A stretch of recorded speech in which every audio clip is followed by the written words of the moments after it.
technological difficulties. And I am here with my friend Merck that I met on Facebook about a week or two ago, and we had decided that we'd like to get together and talk about the topic of the existence of God. And so I'd like to say welcome, Merck.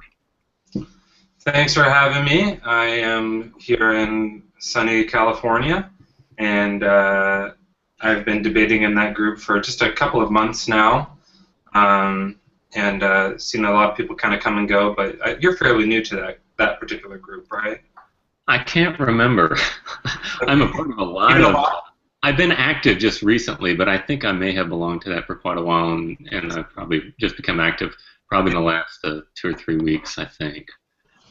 Great. Well, yeah, I'm a skeptic and agnostic atheist, and happy to explain what it is I believe and why, and happy to discuss this with you. Thanks for having me. Yeah, you're very welcome. Please forgive my my filthiness. I was working on the car and I lost track of time, and we were supposed to start at 12, and I was a little late, so I apologize. I just got back from the dog park, so I have hair and slobber all over me as well. So. Okay, good. Well, then we'll be a good match. Okay, so we've been wrangling back and forth on different issues relating to theism, and so I was wanting to engage with you on the idea or on the concept of the existence of God. And usually what I do is I start off with I'm making the affirmative. I'm saying that God exists. And so therefore I have the burden of proof if I'm going to make my case. You, as an atheist, are not making an affirmation. Now that does not mean that you do not have a burden of proof. You still have to justify your view. But I am making a positive affirmation, so I need to have the burden of proof, and so I'm very happy to have that. And to ask that before we even get into that we sort of define the God that you're going to prove. Yeah, the God that I'm proving at this level is the God who is self-existent, who created and sustains all the contingency. Okay, that's it? That's it. So no omniscience or omnipotence or any of that kind of stuff. We're just going to leave off. Those are necessary corollaries, but this argument for itself is just basically for that which is self-existent. Those are necessary corollaries to self-existence, but basically... Is it a being? Like an actual being, or is it like a presence and a vibe? Well, a presence and a vibe also has being. I'm not sure what you mean. Being is God alive? Is it like... I just want to make sure that we're knowing which kind of God we're talking about here before we. Well, if it is this is also a necessary corollary, as if it is something that created something, then it follows that it must be a volitional individual. Otherwise, it would not be able to choose to create and sustain. Unless it did it on accident.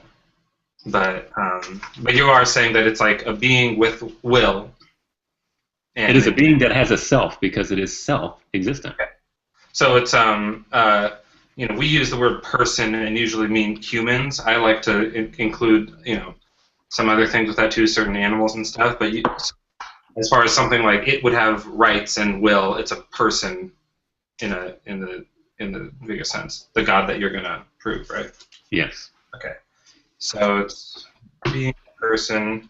And which omnis do you subscribe to as far as, I know there's a lot of them, but like the three basics, omnibenevolent, omnipresent, omnipotent, none of that? I don't hold to omnibenevolence as the way it's described by many people who call themselves Christians. Omnipresence, it would have to be self-existence must be omnipresent. It's not limited by space. Did you say omnipotence? I guess omnipotence means that which omnipotence can do. In other words, omnipotence cannot do that which is irrational or nonsensical. But it can. Omniscience can do all that. I'm sorry. Omnipotence can do all that omnipotence can do by definition. Okay, but so omnibenevolence is not one of the things. Well, I mean, what do you? If you define omnibenevolence, if God is omnibenevolent to His own person, Yes, but some people define omnibenevolence as if God is all loving and all kind to all mankind. I've never understood that concept because what in the world is hell for? You know? Yeah, you got me. I don't know, but okay. So omnibenevolence to his own, or I guess just true to his own nature, but not Yes. fully good. Well, At least not by our not good as humans who are contingent and depraved would define it. Okay. Let me see if there's anything else. Non-paradoxal. Paradox is it's important to understand our terms there. A paradox is an apparent contradiction. A contradiction is a contradiction, and a mystery is something that we don't have the capacity to understand. Those are three very important categories. So I would say he is paradoxical. That's fine. That's just an apparent contradiction. In other words, Jesus said, unless in order for you to save your life, you must lose it. And on face, you think, well, that sounds like a contradiction. Well, when you think about it, it says that if you want eternal life, He's being metaphorical, though. I mean, the actual God. Is there actual contradictions or paradoxes with it? there is paradox, but not contradiction. Paradox is not a contradiction. Paradox is an apparent contradiction, but as you examine it further, you find that it's reconcilable. So a square circle is an actual contradiction. That's right. Got it. That's Okay. right. Interesting. Okay.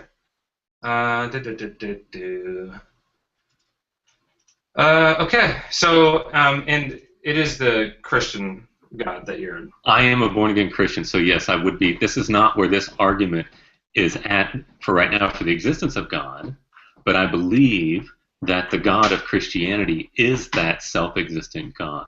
So yes, but the Christian God is so much more than what I'm arguing for here, but he is not less than what I'm arguing as well.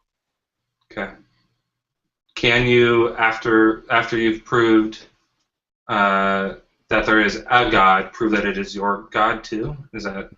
Well, yes. I mean, it would have to be if I'm a Christian, and I've got to have a justification for why I believe that God is who the Bible says he is. Yeah, a lot of people don't, though, as you know. So you don't necessarily have to. I don't know if you heard in my other hangouts. This is kind of my pet peeve. We're living in an age of incredible irrationalism. Now, I would say even in the scientific world, but also in a religious world, where people have made this blind irrational faith as a point of virtue, when the Bible does no such thing, and it's a very shallow Christianity that is in modern Christianity. And it's my great mentor. Most of the stuff you'll learn from me, I learned from R.C. Sproul, and he is wont to say that we're living in the greatest period of anti-intellectualism in the history of the church. That doesn't mean anti-educational. It doesn't mean anti-technological. It means anti-rational, where irrationality is embraced as a virtue, where God, though, biblically speaking, has called us to love him with our minds and to be coherent in our worship. Oops, you froze up. Hold on. Oh, there you are. Sorry. Yeah, that's interesting. I think I would agree with you. A lot of people have faith blindly, and that's why it's important to have these kind of discussions. I think that the word faith has changed over the years, and that it's just means it's like a good thing to necessarily have, but it's not always. You can have faith in stuff that isn't true. Right. So there's a certain amount of rationality that should definitely be used, and of course, in my mind as a skeptic, there's a lot of rationality that should be used at no point. Now, if the God of the Bible is saying that you must have faith also, then that will encourage a lot of people to do that and to kind of not ask questions. We've seen in our group people kind of say, "God said I don't ask questions. I don't," because they're scared of going to hell. They don't want to question. And my problem with that is that what they're expressing is not biblical faith. It's a elementary and childish faith that's not biblical. It's a faith. Anytime you have kind of faith that's not justified, I think it's that's the kind of faith that goes planes into buildings and people drink Kool-Aid with poison in it. And that's dangerous. I don't care what you are. Faith. It's the kind of faith that I didn't look this up for myself, but someone said so, and I'm worried about the consequences, so I'm just going to do whatever they say. Right. That's dangerous. And many Christians today, a lot of them, think that there's some kind of a good virtue in just trusting it. For example, people say that the Bible believes it, or the Bible says that, I believe it. And I do that. I do believe that it's authoritative, but not just because somebody told me, but because I've tested it. And because there is historical, factual evidence that I can verify that it truly is the Word of God. But just to take it just because somebody told me that, there are wonderful Christians that have not much content to their religion, but if they didn't go about it the right way, they still didn't go about it the right way. And I don't know how to say it, but we're called to grow up in our faith. We're called to have rational content to our faith. And Christianity today is very shallow, and it's very chintzy, I would say, kind of Christian kitsch, I call it. Yeah, and you know that's very true, and that's also the reason why people like me are in debate groups. You know, there wouldn't be a strong atheist movement right now at all if there were more people like you, or like you know, there are some, you know, Dan Sozi and some of the guys in that group that are very like, look, let's not hate people. Let's let's like kind of keep it, keep church and state separate too, and kind of find a way to just do what the Bible says and not follow the faith, because what's happening is that's getting a little bit out of control, and so people like me have to come in and kind of say, look, we need to stop doing this, and here's why. So it causes more debate. You and I could live in perfect harmony with each other, but because there's people doing the other thing, then I have to join the group. Yeah, and my goal is to be your friend and to love you, but I'm not okay with you being an atheist. I'm out to win you over to my perspective, because I believe that there is propositional objective truth, and I believe that my view corresponds to that. Now, I could be wrong about it, but insofar as I consider to be true, not only do I want to believe it myself, but I want my friends and those whom I know to have the same understanding that I have. And I think that probably you feel the same way about me. So what we need to do is we need to have a dialogue and see who's I'm not trying to convince you. I know that that's not going to happen. When I debate in the groups, it's to clear out misconceptions more about me and people like me, but I'm not trying to convert anybody. Well, actually, you are. Why are you there? Why are you sharing your views? To validate myself. It's for personal reasons. So you do not have any desire to love your neighbor to help them to correspond to reality better? I can love my neighbor without trying to rip their beliefs out from underneath them. If somebody believes something that is a lie, why wouldn't you care enough to help them? If the lie isn't hurting them, then it's none of my business. If I think what you believe is a lie, and you're asking me, so it's different in the group because people are asking. So I'll but I don't go around and try to convert people. I don't go to church and say, hey, you guys are all believing a lie. Let's change our minds here and try to explain it to them. In the group, it's different because people are asking there. That's a different environment. But I have great friends who are believers, and it doesn't even come up. If they ask me, I'll tell them here's what I believe, but I'd never say here's why you should stop. If what you're doing is hurting somebody, and your belief is getting to the point where you're brainwashing somebody, or whatever, some sort of thing, you're like sacrificing animals, and then I'm going to step in and say, okay, now we need to talk. But if you want to have a belief, that's your belief. That's up to you. I'm not going to try to change that. Well, see, that's where I guess we're different, because I believe that if somebody's trying to build buildings at 2 and using the mathematical formula 2 + 2 = 3.5, I'm going to want to step in. I'm going to say, hey, you're going to have consequences to what you're doing. It's wrong. It's hurtful, even though you don't realize. No, I'm saying if there are consequences, I'll feel it. But the consequences on your end there are consequences to every worldview. Would you not say that? Would you not agree with that? The consequences on your end are a lot more drastic than the consequences on my end. If someone is living a life that I think is not true, and they're perfectly happy with the community and their church, and then I think that when they die, that's the end, and then they die, then they've not hurt anybody, they've not hurt themselves, they've lived a happy, fulfilling life. So they've still been able to build buildings using the proper equations, and they can build buildings the same way I can. Now, for you, it's more.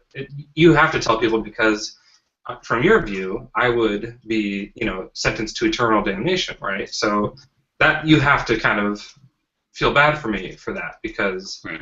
God made this hell, as you said before, and you have to watch my back for that. So I understand why believers feel more inclined to convert than atheists should, at least. Some atheists do, by the way. Some atheists are very big jerks and adamant about stepping in and trying to crush people's lives. But I don't have any problem with your beliefs. My parents are strong believers. My brother is different religion than them, and my girlfriend has beliefs too. So there's a lot of variety here, and I don't. None of us try to convert each other. But here's my problem, Mark. We are both of our views cannot be true. Is that correct? I don't think so. That's not possible, and we are diametrically opposed. Now we could both be wrong, but both of us cannot be right. And so when somebody has a view that does not correspond to reality, someone who does have a view that corresponds to reality needs to love their neighbor. And so this is what I say dialogue is all about. We need to check it out. We need to dig into our views and see whose view makes sense. And then the view that makes the most sense, people ought to believe. Don't you agree? I don't think that we should have the entire world believing the exact same thing. No. I didn't say that. I said that there's only one objective reality. And we should all believe it? If it's true, don't you think so? I'm not against, But we should live a lie and it's a good thing. That would completely destroy culture and art and opinions and things like that if everyone had the same idea. I think it would. I think that it would make culture and art even more beautiful because there is unity that corresponds to reality. I don't understand that. Yeah, I don't know. It doesn't bother me that there's different beliefs. When those different beliefs are taking down buildings, and when those different beliefs are affecting the school system, the public school system, then that's a little bit different. You can't. Okay, well, let's even go there. I mean, we can start there if you want to. You are presupposing the sanctity of existence, are you not? I'm sorry, you broke up. What was that? You are presupposing the sanctity of existence. Is that right? No, we've had this conversation before, but everyone else hasn't heard that, so no, I don't do that. Okay. You're not presupposing the sanctity of existence. Sanctity is not the right word for it. Okay, give me a word that would work for you. Let me see. Things that exist do exist. That's true. Things that do not exist do not, so we don't have to concern ourselves with them. Okay, so would it be okay to say that existence is special? No, I guess what I'm just saying is that as existing beings, we don't have to concern ourselves with things that don't exist because they don't. That's it. So if they did, we would. So it doesn't make it special. It's just kind of an on-off switch, and Okay, is there a moral imperative to this on-off switch?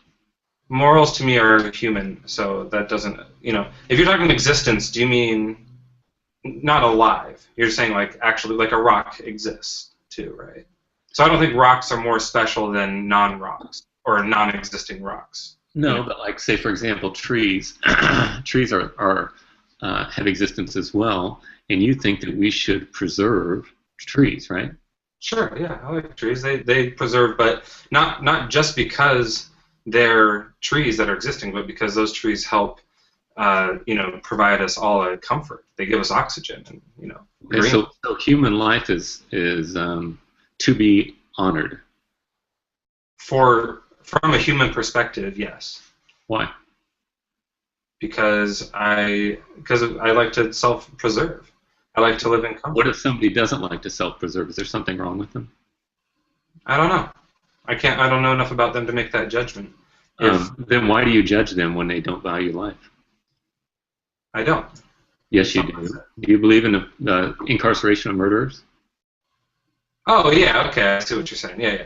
Oh yeah, if someone murders somebody, so here's where the issue is. You're mixing living with existing still.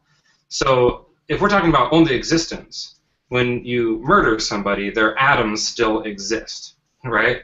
we're this weird funnel of atoms that have, piled together into this planet and stuff like that. So existence is a whole lot different than living. Now, the reason I give preference to things that are living and to humans, and I also give preference to certain animals, is because I am one. It's empathy. And I understand it, and I feel for it. And I would love to say that I could, not want to kill a fly because I could have that much empathy for them for something that is so unlike me. But I do kill flies. I don't quite have that much. But I have emotions, and I have feelings, and I have a mental capacity that, for whatever reason, is working and running, and so I like to feel good. That's fine. Do you think people should be like you? What's that? Do you think people should be like you? In which way? In every way? No, in a way that you value humanity. I think people do it for different reasons. No, I mean, do you think that other people should value existence or value humanity or whatever you want to call it? I think other people should value humanity? Mm-hmm.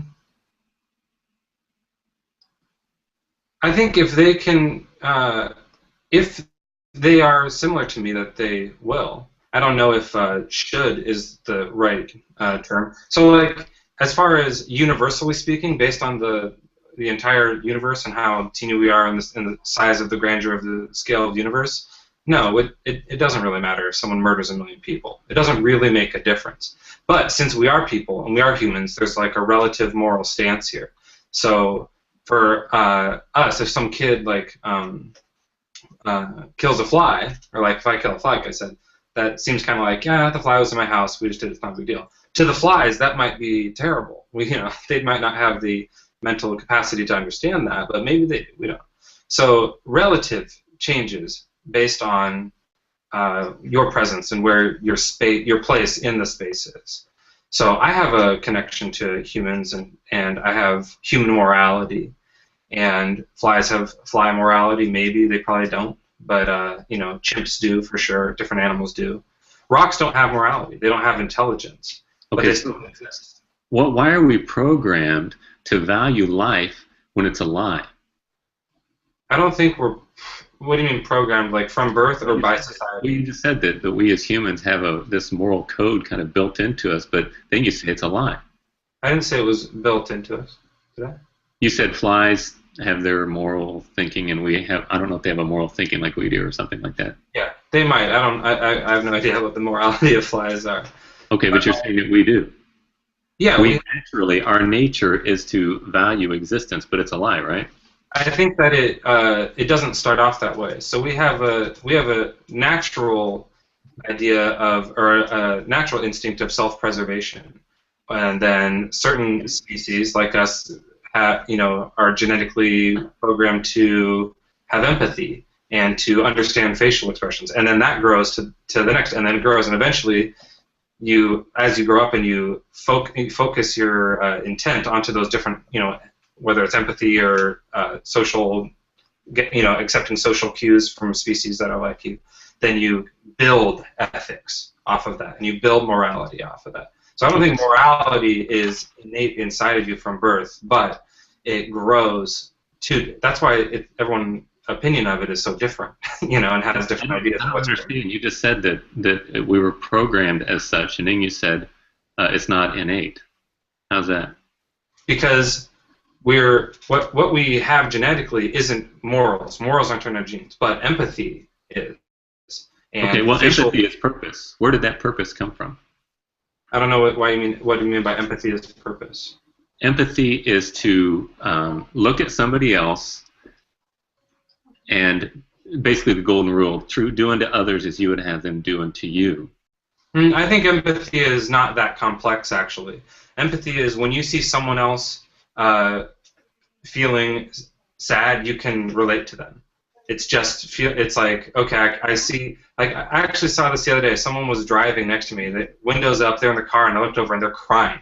Some lady was just bawling, and it made me start to get teary. So I don't know what her situation is. I know nothing, but just seeing that kind of expression, I feel that too. So what it is it's just a social cue. So when you see someone else start to act a certain way, you act a certain way, and it happens on a deep emotional level. So there's a genetic response that happens there. Okay, so if somebody is not empathetic, is there something wrong with them? I don't know. I mean, there's something wrong with everybody. There's genetic mutations all around, but to say it's wrong, I don't think is the right word for it. Well, you just said that we have all kinds of things wrong with us, so there's some things that are just wrong with us if we don't do the right thing. Right, but what I'm saying is, I'm saying you can say there's something wrong with anybody, but I don't think that I think it's too strong of a word. So Hitler was not wrong? I wouldn't say that, like, to me, yeah, Hitler was wrong. Why? Morally. Why? Because he murdered people. Do you have to ask that question? Indeed I do, because you say that the universe doesn't care about humanity. He's not morally wrong to the universe. He didn't offend the universe. The universe is completely indifferent to what humans are doing. Okay, why are humans different than the universe? Because we are humans. Okay, well, that's a circular argument. What is the justification for our valuing existence? Yeah, we've grown intelligence. We're the famous line of "we're a way for the universe to know itself." So we are part of the universe. We were made, our molecules are made of molecules from the universe. That's impersonal and does not care. What's that?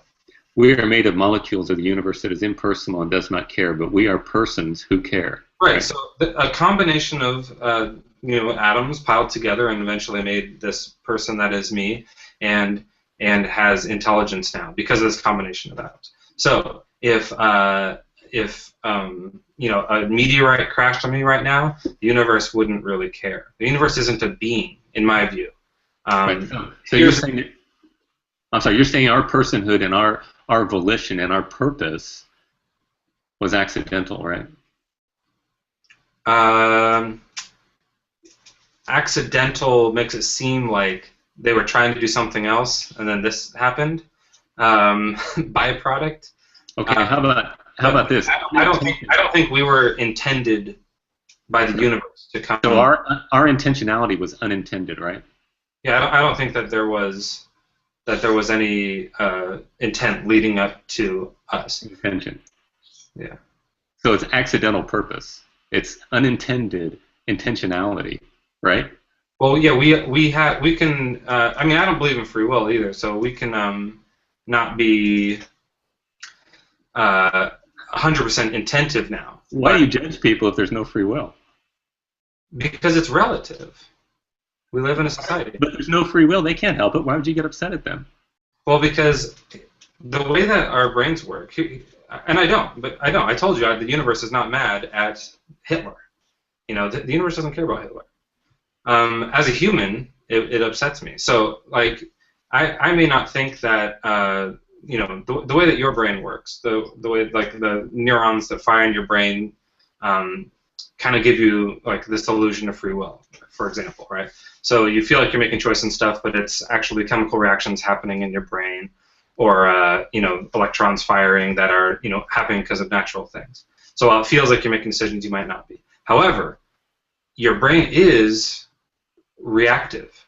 And so you're learning something right now by talking to me. I mean, you may not be learning much, I don't know, but your brain is still being affected right now by me. It's viewing me. Things are happening to it, and that's changing it. So in a weird way, I actually have, because of what my brain does, might have not control, but more effect on your brain than your brain even does. Your brain's just reactive. So we need to punish people and judge people to teach that to others. But there's no free will. No, oh but gosh. Come on, Merck. No, I stand right by this. I stand right by this. So in order to teach others and to live in comfort, why are you teaching them? No such thing as choice. Because no, we're teaching others, so we can affect other people's brains. Brains are still reactive. Things still happen. Just because there's not choice doesn't mean things don't happen. Are you exercising your free will to teach others the right thing? No, I'm trying to live in comfort. So I, try to spread that, and then you try to spread it too. Oh my gosh. Oh You can man. say, "Oh my gosh," all I want, and then you can go ahead and try to debate it. Go ahead. Well, we are. We're debating it right now. You're Okay, saying so there's no such thing as free. laugh or say something. I'm sorry. You can laugh or you can say something. What do you got? Well, I'm interacting with you right now. You're saying there's no such thing as free will, but then that we have a moral imperative to affect other people's free will, No, to affect other people's reactive brains. which is not free will, right? Yeah. What are you exercising in order to bring change about them? What's that? What are you exercising in yourself in order to bring about the change in these other people who are doing wrong or whatever? I'm reacting. That's what I think. That's on like a deep metaphysical level, but that's what I think. Yeah. So I don't think that the Earth cares if we kill all the trees on Earth. The Earth could die. The Earth doesn't care. The Earth isn't a being. So the only point of care comes in once there's intelligence. But that intelligence is part of the universe. It's atoms. It's firing. It's neurons. It's reactive. It's energy that's just moving around. You know, I don't believe in souls and stuff. So how can I?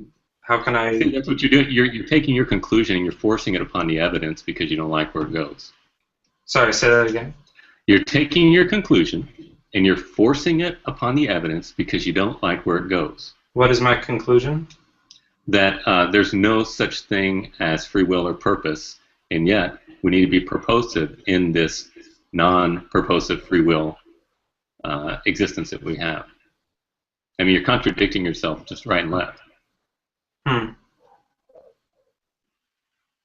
I guess I don't understand what you're saying, or what you're thinking that I'm saying, maybe. Well, you're saying there's no such thing as free will, and you're saying there's no such thing as purpose, but that we're supposed to exercise our, you don't want to call it free will, but our choice to affect others to do the right thing, which might be, it's going to be value existence or value humanity, which you say has no value. And what you're doing is you're making up a lie about what you say is true because you can't bear the thought of the consistency with your view, apparently. No, I'm saying that if you look at it on the grand scale of the entire universe and metaphysically, then there's no value. But if you want to be a human and you're stuck like that, you didn't have that choice, then you are stuck being a human. So while we're stuck here and we live in this social, world, then if you want to live in a social world with comfort, then here's some rules that we should apply. Here's some things we can try to agree on. You said that S word. Should? Should. Yeah, if then should. Yeah. So you think there's a moral imperative? I think there is a relative moral imperative. But it doesn't correspond to reality objectively. I don't think there's, there aren't rules happening with the rocks on Mars. No, but there are rules happening with humans on Earth, right? Sure, because we're humans. We have intelligence. Okay, and so we make up morals. We make them up. Okay, but you're just saying that all morals are the same, and then you turn around and say they're not all the same, right? What do you mean? Hitler's morals were bad, right? I think so. Okay. Because he didn't value humanity. So here's the thing, Mark. What happens with the atheist view of morality? They hate it, but this is what it boils down to. Morality is nothing more than the strong ruling the weak with their personal preferences. It's nothing more, nothing less. So if Hitler, that's what it should be. I'm sorry. I mean, that does happen, unfortunately. Why is it unfortunate? Because I'm saying it's unfortunate personally against my beliefs. It's my morals. It's relatively for me. For them, it's great. For the guy in charge, it's great. They run the world. That's okay. So you're assuming my position that some things are certainly wrong in order to say that all things are exactly the same. Sorry, my fridge made a noise. Say it again. Well, you're saying that you're assuming my perspective that certain things are just wrong, but you don't want to face the consequences from it, so you say that there aren't certain things that are wrong, and you're going back and forth. You're playing both sides of the net. I don't not believe in God because I'm worried about the consequences. That's what indeed you are. I believe you are. Are you a holy person? No, I don't. No, I'm not. You're not a holy person? No. Do you keep to your own moral standards? I try to. I'm not great at it. Okay. Well, I appreciate that. That's, at least you're honest. None of us do. And so I hate that. you know that there's a standard for measurement that you yourself want to have that you cannot make. Is that true? Yeah. I don't think there's such thing as perfect morality. Okay. But in order to say that there is such a thing as perfect morality, you've got to assume a standard, right? What's that? In order to say that there's such a thing as perfect morality, you've got to assume a standard, right? I guess you would have to, yeah. Yeah. Okay. Well, you're agreeing with my perspective then on objective morality. I understand why you think morality is objective. I think you're wrong, but I understand. I know why you believe that. Yeah, I understand that. Okay. And one view is more coherent than the other. Would you agree with that? That your view, you're saying that your view is more coherent than mine? I'm saying that one is better than the other. Would you agree with that? Oh no, because I don't have a standard of perfection. Well, you just said that you have a standard that you don't keep to. Right. For me.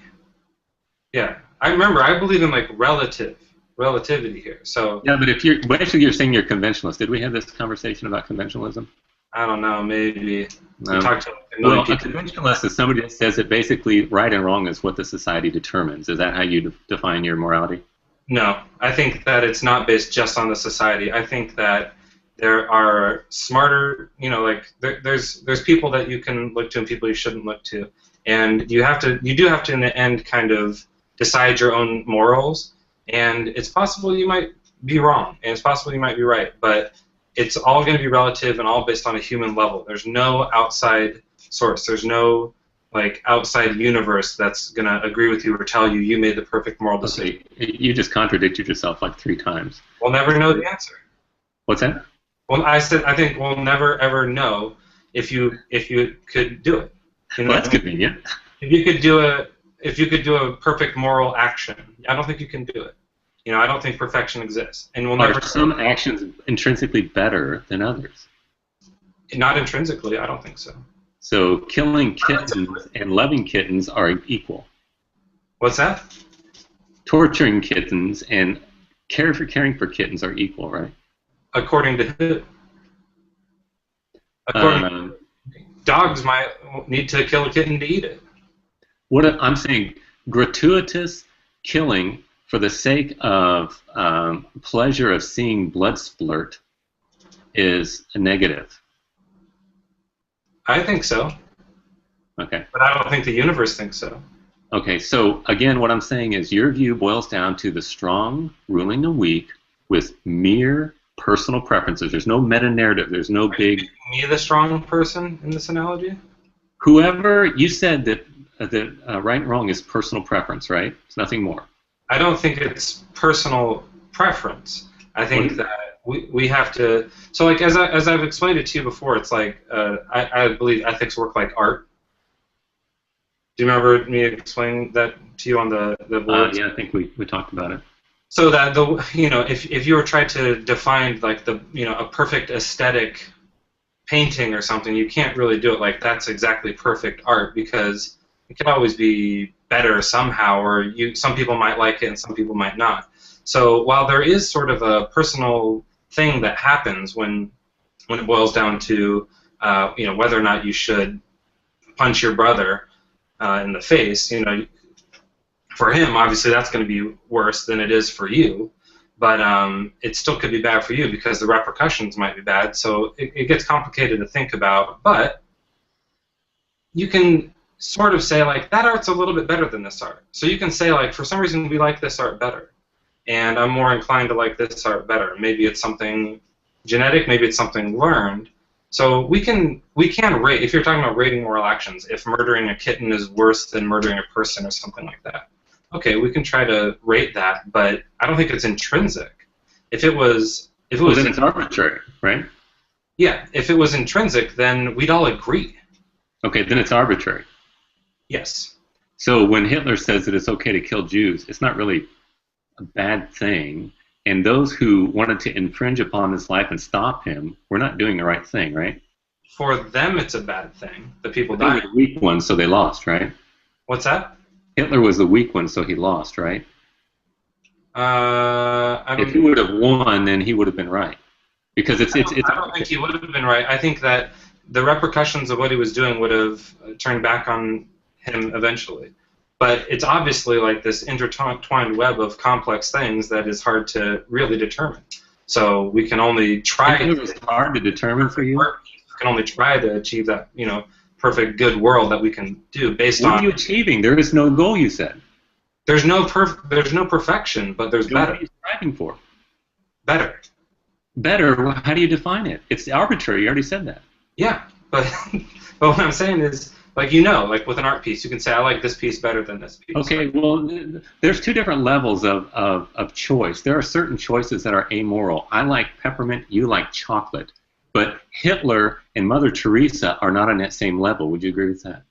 I don't know. I think that it's a more I think it's a more complicated version of that, but no, I don't know. You don't know if Hitler and Mother Teresa are... No, I'm sorry. I'm saying I don't know if the distinction between peppermint and chocolate is that different from the distinction between good and evil. I have no idea. Why don't you live that way? What's that? Why don't you call people to be murdered who like peppermint instead of chocolate, and then just I'm sorry? Because I am a fan of neutral and comfort. Okay, so I like to be comfortable. I like neutrality, and whether you like peppermint or chocolate doesn't affect the comfort of me or my family or the society as a whole. So you just said there's no difference. When you kill 6 million people, that's going to affect the whole. So it's relative to this whole, the society of humans on Earth. Okay, so the unchanging factor that helps you determine right and wrong is that which values existence or humanity, right? I think that if sorry, I'll answer that in a second, but I just thought of it. So the only time you can say should, as we said, is if. So if you want to live in a society that is comfortable, then we should do this. If you don't, then if nobody wanted to, then it would be anarchy and we'd all be killing each other. But we do like comfort. We have a general, and animals do. You see, animals get comfortable. I just mean general, a comfortable place to lay down. And so comfort extends out into society as we've built these societies around us, these cities and these houses and this kind of a lifestyle. And it's more complicated, but we're trying to find comfort. And we're trying to find, peace and serenity and stillness and neutrality. And I think that's your moral code. Yeah, and so there's no perfect neutral. You know what I mean? So you just said that you were neutral. No, I aim for it, right? So there's no perfection. There's no point that you'll hit it and be like, we're done. Our society is perfect now. Okay, but you're always saying we're always aiming for something. Do you know, Merck? Do you know what a meta-narrative is? No. Okay. A meta-narrative, this is my big word the last 6 months. I preach it constantly because our society has lost the understanding of this. I've only got a few more minutes. I don't want to go too much more than an hour here. But, so I completely didn't talk about God at all, but it's still very interesting. I know. We kind of went off into morality there. But yeah, sorry about a meta-narrative is a story behind the story. In other words, it's a big picture story behind our existence, for example. And what it serves to do is it brings unity out of diversity, which is the greatest question of Western philosophy since the beginning. Back with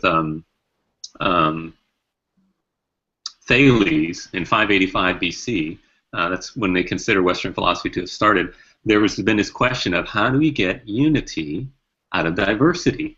What is the ultimate reality that brings unity out of all these diversities? And people laugh at the mythology of ancient Greece and ancient Rome and say how foolish it was, but they don't understand what the purpose of it was. It was to give a meta-narrative to society, and it served the purpose of bringing into unity all of the diversities into a coherent whole so that society could cohere as a unity. And what happens is, and this is what's happening to our society, is once you have skepticism, and history always goes through cycles of skepticism, and every time they hit a dilemma, And then they give up and they stop thinking about things metaphysical, and they begin to just say, I'm just going to worry about my life and living in existence for me right now. And what happens is you go from unity to diversity, which they're both good, but you got to have a unifying of those diversities. So the unity is gone, and you have diversity, and everybody's looking out for their own selves, and it's my personal pleasure.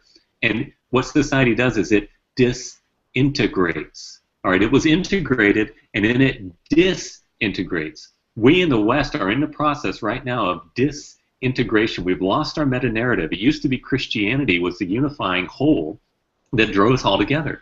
But with atheism, it's exactly one half of a meta-narrative. It only affirms what is not.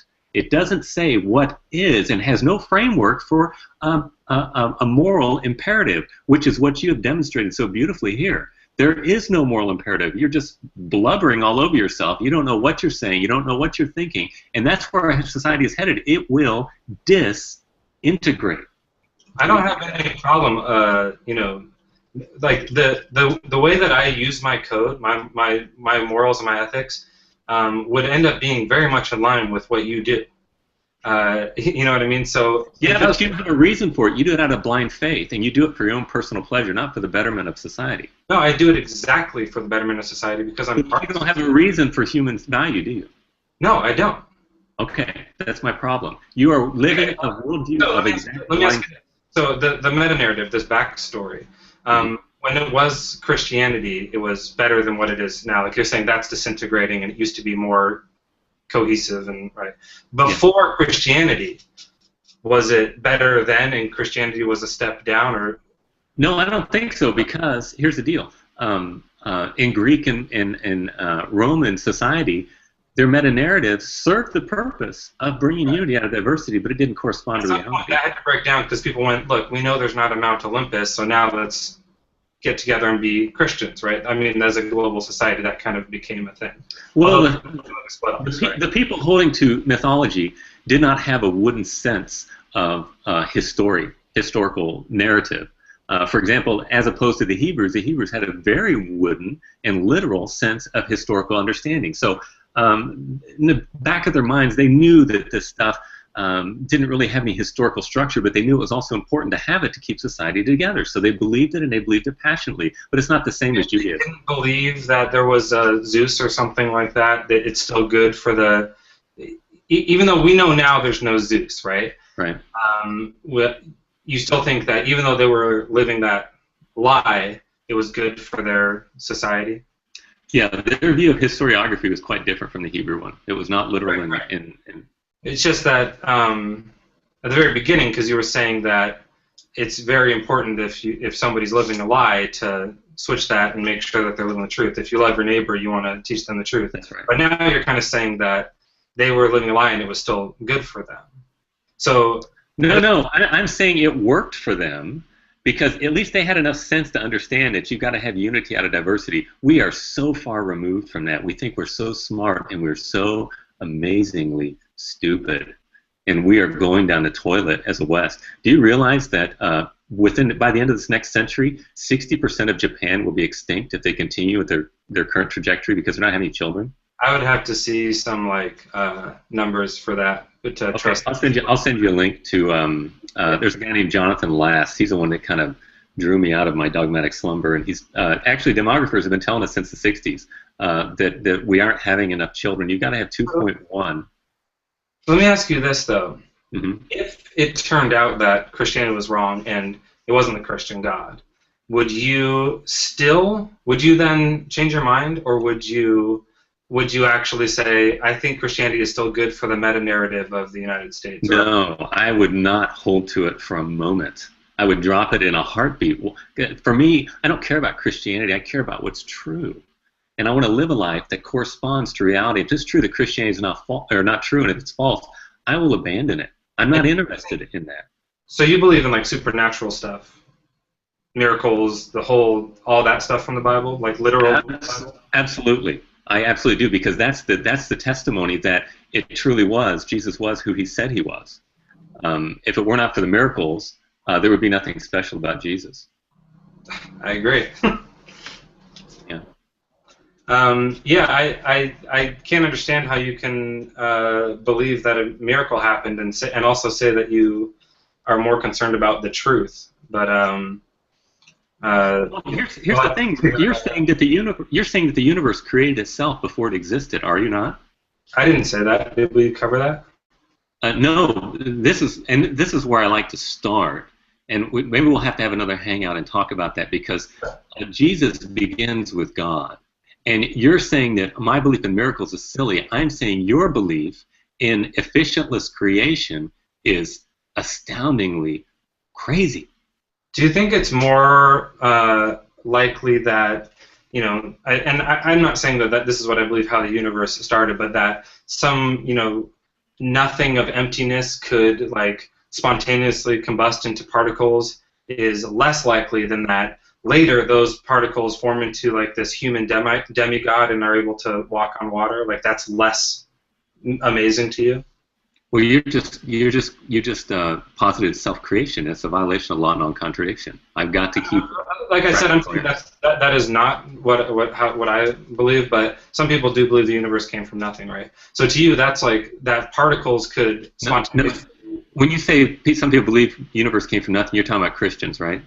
No. I'm talking about like Lawrence Krauss stuff, right? Oh, okay. Some people, people who believe that the universe could spontaneously arise, is like that particles could arise from nothing is more amazing than that an organic carbon half human half demigod could walk on water, because that seems far more impossible to me than. No, it doesn't. It doesn't. How does my view violate the law of non-contradiction? It's not about violating the law of contradiction. It's everything about it. Your view, the view you just gave me, is something making itself before it exists. So something would have to be and not be at the same time and in the same relationship. And I'm saying that's amazing, and that's hard for me to believe. Stupid. It's not amazing. It's just stupid. It would be an amazing, crazy thing if that ever happened, but not as crazy as walking on water. Listen, have I talked about the principal explosion? The principal explosion. I'm not talking about walking on water. So you believe that someone can do that? I believe it's nothing for the creator of the universe to walk on water or to change water into wine. In feet weighs the same amount. Water, like magic is happening. Full-on magic, basically. God magic. I am saying, no, you're saying the existence of water in itself, creation. That is foolish magic. That's my point. I don't understand your point. Okay, listen, we need to close it up here. I've got other stuff. I got a picnic I got to go to, and I got to go to the store and get ready. Okay. But let's do this. Let's have another hangout sometime soon, and let's discuss. I'm sorry? I might be able to do that, but it's going to be a pretty crazy week for me, and we're also about to get a new dog. So. No, I mean if it's 6 weeks from now or 6 months, whatever. Let's just pencil it in. We can come back and we can talk to this issue more, I think. Sure. Okay. Well, I very much appreciate talking to you, Merck. You're a very nice person, and you're a fun guy to interact with, and I really enjoy you, and I'm looking forward to growing in our friendship, and even in our wrangling over these issues. You're a good guy, and I appreciate it.